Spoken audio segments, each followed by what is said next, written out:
Ah, vous êtes magicien? Je déteste la magie. Bonne journée. Et elle se casse. Et moi, je fais, Bonne journée aussi. mais qu'est-ce qui s'est passé, quoi? Mon dernier contrat que j'ai fait, d'où j'ai démissionné, ouais, c'était 6 jours sur 7. En 2008, j'ai commencé à me lancer en tant que magicien professionnel et ça a été bateau. J'envoie un petit mail et tout, je fais, ouais, j'ai envie de me lancer comme magicien pro, machin, tout ça. 6 jours mon CV. Et le mec me répond, ah, c'est cool, je cherche un graphiste maquettiste. Quoi? Et là, je regarde mon email que j'avais envoyé. Je fais, ah bah ouais, je me suis planté de CV, quoi. J'ai pas envoyé le bon CV. Et du coup, ouais, je suis allé bosser comme graphiste maquettiste là-bas. Bonjour à tous. Notre invité du jour, Julien Loza, est connu pour ses nombreuses contributions en magie et en mentalisme, mais aussi pour un autre point particulier, celui de faire de la magie sur des bateaux. Il va nous partager son expérience, comment il en est arrivé là, et on n'est pas à l'abri de quelques anecdotes croustillantes sur le sujet. Tu vois, j'ai eu le prix de l'innovation pour un QR code qui changeait. Ouais. Et en fait, ça m'a fait réfléchir parce que je me suis dit qu'effectivement, en fait, c'est le spectateur qui crée son QR code lui-même. Ouais. Et ça, il n'y avait pas vraiment d'effet avant de créer son propre QR code, tu vois. Non. Euh, Parce que le QR code n'existait pas. voilà, tout simplement. C'est ce que je voulais dire par là. C'est qu'en fait, je vois que ça comme axe de vraiment créer de ex nihilo. Il faut s'appuyer sur une nouvelle technologie au sens très large, une nouvelle discipline, une nouvelle technologie ou nouvelle quelque chose. Mais alors, ton effet de QR code, est-ce que tu peux me décrire l'effet? Je peux On va décrire l'effet. inverser les rôles. Alors, Oui, Thibaut alors, Terneau, bonjour. Bonjour, Julien Loza. Mais tu peux Ravi me d'être là. décrire l'effet Oui, je peux décrire l'effet. Il y a un QR code qui est montré au spectateur. Ouais. On le scanne, on tombe sur le site du magicien, voilà, normal. Il y a un spectateur qui est monté sur scène. C'est un gros QR code de 60 par 60 avec voilà, de 60 par 60. Le spectateur est invité à mélanger le QR code. En fait, le QR code, il est composé de points blancs et de points noirs qui sont des aimants. C'est sur une plaque aimantée. Et donc, tu peux déplacer tous les points. On lui dit, bah, vas-y, déplace-en un peu, mélange un peu ton QR code. Il mélange un peu, il dit stop. Allez-y, la salle, scannez le QR code maintenant. Ils rescannent, ils avaient scanné avant, ils étaient tombés sur mon site. Ils scannent et là, il y a erreur 404. Enfin, le lien est cassé puisque il a créé un truc un peu fouillis. Enfin, ça n'existe pas. OK. Ensuite, tu dis super. Je prends un autre spectateur. Tu fais choisir ce que tu veux, une carte, un film, une célébrité, n'importe quoi. Enfin, choisir, on se comprend. Et tu dis pendant que vous choisissez ça, l'autre spectateur continue de mélanger son QR code, donc il crée son truc complètement random. Le magicien touche jamais au QR code, a pas besoin de toucher à son téléphone, et c'est tous les téléphones de la salle, hein, donc il n'y a pas d'appli téléchargé ou quoi, c'est les téléphones des spectateurs. Et on dit, OK, tu as choisi une célébrité, par exemple Beyoncé. Est-ce que vous pouvez scanner le QR code qui vient d'être créé par le spectateur et on tombe sur le clip de Beyoncé. Voilà. Donc là, alors, en fait, c'est vraiment la création du QR code plus que... Sans rentrer dans la méthodologie. Ouais. Est-ce que ce serait pas faisable avec une sortie multiple? Imagine des papiers, machin. Non, parce que il y a... C'est pas une sortie multiple, c'est un... Alors oui et non. Il y a au moins 3 méthodes, enfin il y a 3 techniques qui sont mélangées. Il y a un multi-out. Enfin en fait, non. En fait, non. Il n'y a même pas de multi-out. Pareil, sans rentrer dans la méthode. En fait, c'est compliqué. Tu forces la carte ou la célébrité? Tu peux ne rien forcer du tout, si tu veux. Okay. Et je te le ferai après en off, si tu veux. Okay. Non, parce que j'essaie de trouver une analogie avec ça, on pourrait le faire avec un multiple out. Oui, voilà, effectivement. Mais là, tu pourrais, pareil, le tour c'est code, d'ailleurs, pour ceux qui veulent, un code qui est disponible sur le site du Cabinet d'Illusion. Tu peux, si tu veux, dire vraiment, arriver les mains dans les poches sur scène, tu as juste le QR code sur scène, tu fais son histoire de mélanger le QR code, et tu dis, dis-moi la célébrité que tu veux, aucun forçage, rien du tout. Okay. Allez-y, scannez, et on tombe sur la page Wikipédia du gars, tu vois. Ok. Ça, c'est possible. Ok. Donc, ouais, non, pas de multiple out. Et il n'y a pas de change de QR code. Le QR code reste à la vue des spectateurs non-stop. Il n'y a pas de paravent, de quoi. Voilà. Mais je te en parlerai. Je pourrais le faire avec du bilatoire. Voilà, je t'en parlerai un peu plus en privé. Ceux que ça intéresse, n'hésitez pas à regarder. Ça a l'air vachement intéressant, en tout cas. C'était visuel, cool, en tout cas. C'est visuel et surtout participatif. Il y a peu de tours, il n'y en a pas, mais il y en a peu, où tu as toute la salle qui participe d'un coup. Ouais. Et là, ça se passe dans les mains du spectateur, de tous les spectateurs, tu vois. Il y a le fameux truc des cartes où tout le monde doit mélanger les cartes, s'en donner aux voisins, en jeter, etc. Et au fur et à mesure, et à la fin, tu retiens, il ne reste plus qu'une carte. Il y a ce tour-là qui est assez participatif, mais il y a aussi du coup code maintenant. Ouais. Enfin, voilà. Mais réinventions les rôles et revenons à nos moutons. Non, mais c'est vrai que mais je reste intimement persuadé quand même que tu as dû... déjà, il a fallu que tu analyses un QR code, donc un truc qui existait, donc tu es parti de quelque chose, machin. Ah oui, non, vraiment, oui, c'est sûr. Non, mais ouais, non, ça... Et c'est intéressant, cette discussion sur la créativité. Mais tu disais, enfin, pour en revenir à ce que tu disais que tu fais donc des spectacles, notamment sur des croisières, des bateaux. Ouais. Bah, c'est mon unique terrain de jeu et Ouais. je sais que je me suis cloisonné dans une connerie, mais c'est mon unique terrain de jeu. Ça, c'est venu d'où? Pourquoi les bateaux? Tu peux me Alors déjà, raconter ça a comment ça été se ma première passe? expérience professionnelle en 2008. Ça a Ok. été en 2008, j'ai commencé à me lancer en tant que magicien professionnel et ça a été bateau. Et, euh, ça a été une histoire d'amour et de haine, machin. C'était ah, j'adore, ah, je déteste, ah, j'adore, ah, je déteste. Et du coup, ouais, en 2010, j'ai fait la Maison de la Magie, ou en 2011, je ne me rappelle plus. Ok. Ensuite, en 2012, j'ai fait l'Instinct Théâtre. Ensuite, 2013-2014, j'ai fait la Comédie Saint-Michel. Et après, je dis, ouais, c'est bon, je bouge au Brésil et je fais que des bateaux. Et en fait, ce qui me plaît dans les bateaux, et c'est marrant que tu me poses cette question parce que j'en ai discuté, je crois, avant-hier ou il y a 3 jours, un truc dans ce goût-là. En fait, ce qui me plaît dans les bateaux, voilà, pour le contexte, j'ai complètement abandonné les événementiels d'entreprise, les corporate events, les Les mariages, les CE, les machins et trucs tout. comme ça. Ouais, Ouais. c'est non. Alors que je sais que c'est là qu'il y a de l'argent, Oui, dans les boîtes. Ouais. mais du coup, voilà. Et parce qu'on va pas se mentir, le théâtre, ça paye pas. Et le corporate, ça paye très bien. Trop bien. Et en fait, la chose marrante, c'est que financièrement et artistiquement, dans ma tête, les bateaux, c'est au milieu. C'est-à-dire que j'adorais la liberté créatrice et la liberté Du de ce que je théâtre et disais du du. Ouais. théâtre. Je déteste le côté propre sur soi, petit costard cravate, chauffeur Uber du corporate machin. Et le fait de ah bah, faut pas dire ci, faut pas dire ça parce que peut-être que le CEO va s'offusquer machin. Donc voilà, j'adorais la liberté, je détestais ça. J'adorais Mais. pas le Ouais. salaire de ça et je Voilà. me dis ah machin.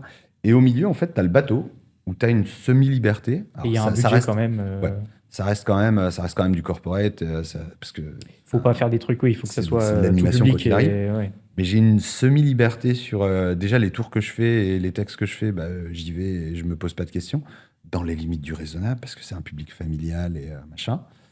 Le salaire est pas dégueu, moins bien que le corporate, mais mieux Mais que le mieux que le théâtre. théâtre. Et donc Ouais. du coup, c'est le juste milieu pour moi c'est comment dire? Ah merde, Ouais, le bon compromis entre. c'est le mot que je cherchais.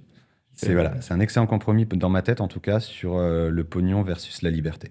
Et comment t'en es arrivé à du coup te dire, tiens, je vais aller faire des croisières. C'est là Je où je suis me pas sens mieux. arrivé comme ça. J'étais graphiste. Je vais essayer de te la faire courte. J'étais graphiste maquettiste dans un cabaret à Metz, à Saint-Julien-les-Metz, Ok. qui s'appelait le Cotton Club. Pour l'anecdote marrante, je postule au Cotton Club comme magicien. J'envoie un petit mail et tout. Putain, ça date ça. J'envoie un petit mail et tout. Je fais ouais, j'ai envie de me lancer comme magicien pro, machin, tout ça. 6 jours mon CV. Et le mec me répond ah c'est cool, je cherche un graphiste maquettiste. Quoi? Et là, je regarde mon email que j'avais envoyé. Je fais, ah bah ouais, je me suis planté de CV, quoi. J'ai pas envoyé le bon CV. Et c'est que ça, en fait, mes expériences professionnelles. C'est que des trucs de, ah merde. Bon, bah, j'y vais quand même. Et du coup, ouais, je suis allé bosser comme graphiste maquettiste là-bas. Et j'ai rencontré Edil Sancho Paris, avec qui j'ai sympathisé tout. C'était un producteur de troupes de cabaret, de danseuses, de machin, de spectacles de cabaret.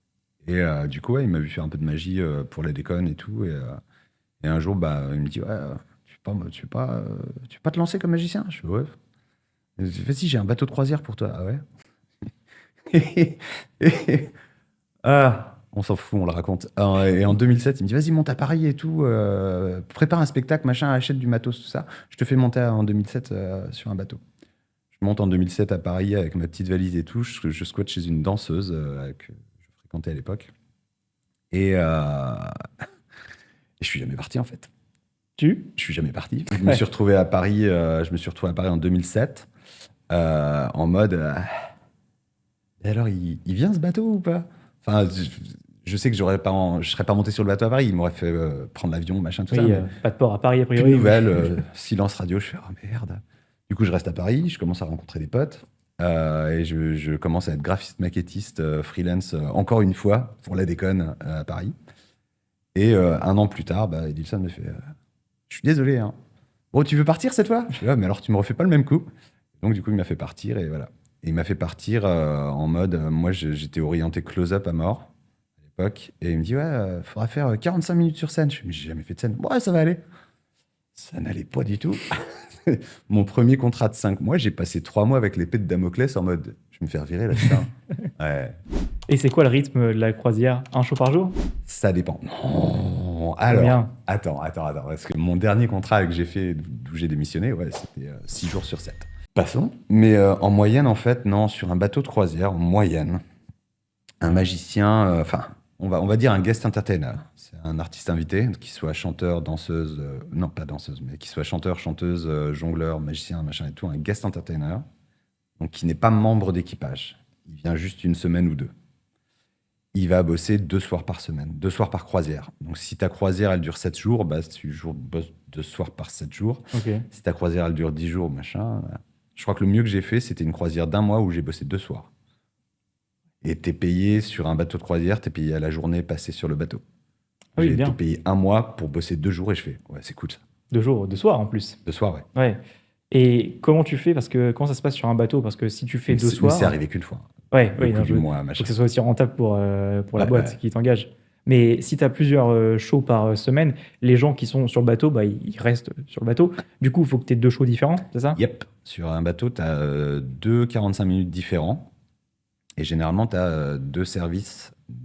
T'as deux services. Donc, le même soir, tu auras le même spectacle programmé 2 fois. Une fois, mettons, je vais dire une connerie, mais une fois, mettons, à 19h et l'autre à 21h. Ce qui fait que tu as la moitié des passagers qui, à 19h, viennent voir le spectacle et l'autre moitié qui va dîner. Et à 21h, bah, ils inversent. Ok. Et du coup, ouais, tu dois avoir deux formats, deux 45 minutes, machin, tout ça. Ouais, pour faire le jour 1, le numéro 1, et le jour 2, le spectacle numéro 2. Exact. Et est-ce qu'il y a des anecdotes ou des trucs qui te sont arrivés en croisière et peut-être tu aurais envie de nous raconter? Ouais. Une des anecdotes qui m'a fait. Alors, j'en ai des millions d'anecdotes, mais parmi les anecdotes où je me dis, putain, ça, c'est le genre de truc qui me fait marrer. C'était, j'étais sur un bateau qui faisait un peu les Caraïbes, machin, tout ça, et au départ de New York. Notre port d'attache, c'était New York. Et en fait, avant que notre port d'attache soit à New York, c'était un autre. Et un jour, notre directeur de croisière, enfin notre directeur des divertissements, qui était un stade au-dessus du directeur de croisière, on a une réunion où il nous dit, bah voilà, on va commencer les croisières new-yorkaises, machin, avec port d'attache à New York et tout. Donc voilà, nous on est là, c'est cool, on va voir New York, machin, c'est chouette. Il fait, ouais, alors par contre, bon bah le public new-yorkais, il est différent. Je fais, comment ça, quoi? C'est-à-dire quoi différent? Et il dit, ouais, en fait, le new-yorkais, et le mec, je crois qu'il venait de Caroline du Sud ou je sais pas quoi, donc il était en mode trash. Et il dit, ouais, le public new-yorkais, il est différent. Il est sympa, mais ils savent ce qu'ils aiment, ils connaissent ce qu'ils aiment, et ils aiment ce qu'ils connaissent. Et C'est un ça, programme. ouais, non, mais voilà. Et ça, c'était la réunion officielle on va commencer la saison new-yorkaise, machin, tout ça. Et je fais, ouais, ok. C'est chelou comme phrase, mais ok, j'ai un peu l'idée de. Ok. Faut Et pas donc, bah, trop sortir des sentiers battus, quoi. c'est ça. Et donc, le lendemain, on commence, et il me dit, et il dit aussi, ouais, ils sont directs. Ok. Ça me rappelait un peu Paris, d'ailleurs. Et je fais, ouais, ok, d'accord. Et du coup, bah, le lendemain, on embarque les passagers à New York. Première fois, on est à New York. Moi, j'y vais. J'ai mon petit café à New York. Je découvre, je fais, c'était chouette. Et puis, bah, commence la croisière. Et le lendemain matin, on avait une session où les artistes, sur ce bateau-là, c'était comme ça en tout cas, les artistes devaient aller prendre le café vers 8h du mat à la cafétéria des passagers pour pouvoir un peu sympathiser et socialiser avec les passagers. Moi, je suis là, et donc tu as un name tag. Ça fait partie intégrante de ton job de socialiser. Ouais, mais des fois, c'est plus poussif que d'autres. Là, par exemple, le coup de la cafétéria, c'était vraiment dans le programme et il fallait qu'on y aille. Généralement, ils disent, ouais, bon, bah, sympathiser avec les mecs, sympathiser avec les passagers, cool. Là, c'était vraiment le programme, c'était à 8h, tel artiste, vous êtes à la cafétéria, vous prenez votre café et vous parlez aux gens. Ok. Et du coup, ouais, j'y vais, je prends mon café et tout, et donc, tu as des name tags, des badges avec ton prénom et ton job à bord. Je suis en train de boire mon café et j'ai une nana qui se tourne vers moi, une nana avec les cheveux gris, très enfin, très posée, très classe, très machin et tout. Elle me regarde, elle fait, bah, vous travaillez ici? Je suis, ouais. Je fais, ah, vous êtes magicien? Je déteste la magie. Bonne journée. Et elle se casse. Et moi, je fais, Bonne journée aussi. mais qu'est-ce qui s'est passé, quoi? Et là, je me suis rappelé, ils connaissent ce qu'ils aiment, ils aiment ce qu'ils connaissent et ils sont directs. Et je fais, ah bah ouais. Ouais. Mais je pense pas qu'elle avait envie de me vexer ou n'importe quoi. Oh, C'est elle a juste, juste été cash, quoi. elle, Enfin, ouais, elle s'est rendue compte que j'étais magicien, qu'elle détestait ça. Et, allez, bonne journée, hein. Puis elle s'est cassée. c'était une artiste aussi? Ou Non, non, c'était une cliente. cliente, ouais. Une passagère qui m'a défoncé en 5 secondes où j'étais à 2 doigts de boire mon café.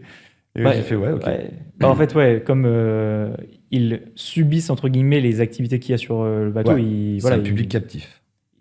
ils ont pas vraiment le choix. Enfin, il y a le spectacle du soir, mais Ouais.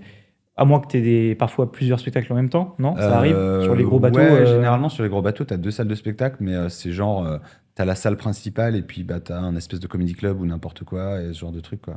Ouais. Mais ouais, non, c'est, Qu'est-ce que ça t'a appris, ton expérience sur les bateaux? Il y a un truc que tu aurais... ça a appris à alors déjà que j'avais un côté délétère, je m'en foutiste, ça m'a appris à m'en foutre un peu plus. Non, mais c'est vrai, Qu'est-ce qui fait que tu t'en fous un peu plus? C'est le côté un peu croisière, littéralement, ou le côté... Ouais. Bah, l'air de rien, un bateau de croisière, c'est un gros camping flottant, quoi. Donc, voilà. Donc c'est ambiance, ouais, Ouais. ambiance cool. Alors, non, ça dépend des compagnies de bateaux de croisière. Il y a des compagnies de bateaux de croisière où c'est vraiment trop cool, beaucoup trop. Et il y en a où ils sont un peu coincés du cul et tout. Ça dépend. Ça dépend vraiment des compagnies. J'ai pas envie de donner de nom, donc on Non, va non, on va éviter. pas Mais taper sur les... non, c'est le côté je m'en fous, c'est juste, bah voilà, j'y vais, je fais mon job et bah on peut pas plaire à tout le monde et puis bah, c'est pas grave. Alors je sais que oui, les compagnies de bateaux veulent qu'on plaise à tout le monde, machin et tout. Mais à un Mais tu moment peux donné, il pas. faut se rendre compte que bah on peut pas, quoi. Tu peux pas. Mais c'est comme partout, même en théâtre. Il y en a qui vont venir te voir, et qui, enfin, Ouais. toi, qui vont voir un truc de théâtre et qui vont pas forcément aimer. Ouais. Et sinon, ce que ça m'a appris, les bateaux, c'est bah, d'être flexible et je suis en train de finir d'apprendre à ne pas dire oui à tout. Et c'est dur. Ouais. Ouais, parce que sur un bateau de croisière, en fait, bah, l'air de rien, t'es sur une boîte de conserve flottante à 8000 km de chez toi et si tu dis un non un peu trop souvent, bah, eux, c'est à l'américaine, donc bah, ça te vire facilement et ça te pose sur le quai avec tes valises. Tu fais, bon, allez, bisous. Tu dis, ah, Tu conseillerais à des magiciens de faire ouais, cette activité-là? Enfin, on va dire de bosser en bateau de croisière? ouais, c'est une chouette expérience, c'est très formateur et il y a eu pendant des années, il y a eu ce truc ouais, les magiciens sur le bateau de croisière, c'est ceux qui sont en fin de carrière et qui vont finir leur carrière là-bas. Et c'est ultra faux. Et ouais, non, c'est excellent en début de carrière, c'est excellent en milieu de carrière, c'est excellent en fin de carrière, et c'est chouette, quoi. Et il y en a Je veux dire, pas tant Williamson en a fait plus. des. Hein. Il n'y a pas tant de magiciens qui bossent sur des bateaux de croisière, j'ai l'impression. Énormément. Il y C'est en a vrai? énormément, mais le problème, c'est qu'il n'y en a pas des masses qui sont français. Mhm. Oui, je te parle Pour de... plusieurs raisons. Déjà, parce que ça parle pas des masses anglais. Et ensuite, parce qu'on n'a pas cette culture-là. C'est-à-dire que moi, les passagers français, j'en croise pas des masses. J'en croise de temps en temps, hein. Je crois qu'il y a 1 ou 2 compagnies de peut-être 3, grand maximum, comparé aux dizaines et dizaines des autres. Mais ouais, on n'a pas cette culture. Tu vas aux États-Unis, tu commences à parler bateau de croisière, t'as 4 ricains sur 5 qui te dira ah ouais, j'ai fait une croisière l'année dernière avec ma famille, machin. Ils ont pas non plus, enfin, ils ont France, ça une marche plus pas. grande surface maritime que la France, même si nous, on a une grosse, Nous, on a énormément de l'Amérique. bateaux de croisière qui s'arrêtent voilà. à Marseille, qui s'arrêtent Oui, Marseille, c'est un gros port de... dans le nord. J'ai oublié le port du nord, le Havre. Mhm. On a énormément de bateaux de croisière qui s'arrêtent au Havre. On a énormément de bateaux de croisière qui s'arrêtent à Bordeaux, si je ne m'abuse. Non, c'est pas Bordeaux, si, peut-être. Je sais plus. Mais du coup, ouais, on en a, hein. Oui, C'est il y en juste a. que c'est pas dans notre culture. On n'a pas ce fun. Quand on part en vacances, bah, c'est le chalet en hiver à la montagne pour aller skier ou bah, Oui, c'est ça. Ou l'été, partir la dans un... plage. Ouais, Voilà. mais il n'y a pas le... C'est vrai. Comment tu penses que ça s'explique pour la France? Le fait qu'il n'y ait pas forcément cette Je vais être ultra bateau et je vais dire c'est culturel. ultra bateau, c'est le cas de le dire. Mais ouais, non, je vais dire c'est culturel. En fait, c'est pas notre kiff. C'est quoi la plus longue croisière que tu faite, par exemple, en termes de durée? De virer de contrat, 7 mois. 7 mois? Ouais. 7 mois en mer non-stop. Ah non, alors, non, t'es pas en mer non-stop. T'as des escales quand même. Généralement, sur une semaine de croisière, je vais dire une connerie, mais sur 7 jours de croisière, je sais pas moi, t'as 2 jours en mer et 5 jours à quai. Mhm. Donc c'est genre un quai, un quai, un quai, un jour en mer, un quai, un quai, un jour en mer. Et t'en profites du coup toi aussi pour voyager et oui. voir du pays. Ouais, mais c'est du voyage. Je crois que c'est peut-être ça en fait l'explication. C'est du voyage En guide. en consommable, quoi. Mm. T'as pas le temps, en vrai, t'as pas le temps de voir grand-chose, quoi. Eux, en tout cas. nous, quand on fait 7 mois et que du coup, toutes les semaines, on fait plus ou moins le même trajet, T'as le bah, temps. ouais. C'est-à-dire que là, par exemple, le bateau où j'étais, on faisait Saint-Martin, Ok. que j'adore. C'est une île que j'adore, Saint-Martin. Et on faisait le côté néerlandais, pas le côté français. Mais Saint-Martin, ouais, bah, quand tu le fais toutes les semaines en tant que membre d'équipage, bah, je sais pas, moi, je vais dire une connerie, on se pose là avec le bateau. T'as Saint-Martin, on se pose là avec le bateau. Et puis, bah, la première semaine, tu vas jusque-là. La deuxième semaine, tu dis, j'ai déjà vu ça, bah, on va aller un peu plus loin, machin, etc. Les passagers, bah, ils vont juste une fois, en fait. Donc, Et à force, t'as le temps de voir un peu. ouais, t'as le temps de t'habituer, t'as le temps de prendre tes repères. Les passagers, ils ont pas ça. Et comment t'es renouvelé? C'est-à-dire que tu restes régulièrement sur la même compagnie et le même bateau, etc., avec les mêmes équipages? Ou il y a toujours du mélange? Il y a du turnover à mort. Ouais. Ouais, il y a du turnover à mort. Quand tu es guest entertainer, donc avec artiste invité, le but en fait c'est de bosser avec deux, trois compagnies différentes de bateaux et tu sautes de bateau en bateau et tu fais ta semaine, tu te barres. Et Ok. machin. Mais moi j'aime bien les résidences et j'aime bien rester longtemps. Mais là, après la pandémie, ils le font de moins en moins les résidences. Donc, ils prennent des artistes invités une semaine, 2 semaines grand max. Et, tu passes de compagnie en compagnie, machin. Ok. Ouais, bah, c'est hyper intéressant. Déjà, je te remercie, Julien, pour ce temps que tu as passé. Tout le plaisir était pour moi, c'est C'était cool. sympa. Merci d'avoir pris le temps de regarder cette vidéo. J'espère qu'elle vous a plu. Si c'est le cas, n'hésitez pas à la partager, à vous abonner. Je vous rappelle qu'il y a la newsletter à laquelle vous pouvez vous abonner. On publie 2 fois par semaine du contenu toujours un peu original et différent. Si l'anecdote des bateaux et de la magie vous plaît, n'hésitez pas à aller voir la vidéo qui s'affiche maintenant avec Jean Mad et Chantal Saint-Jean sur leur péniche Métamorphosis. Ça, c'était dans cet épisode. Et moi, je vous dis à très vite pour une prochaine vidéo.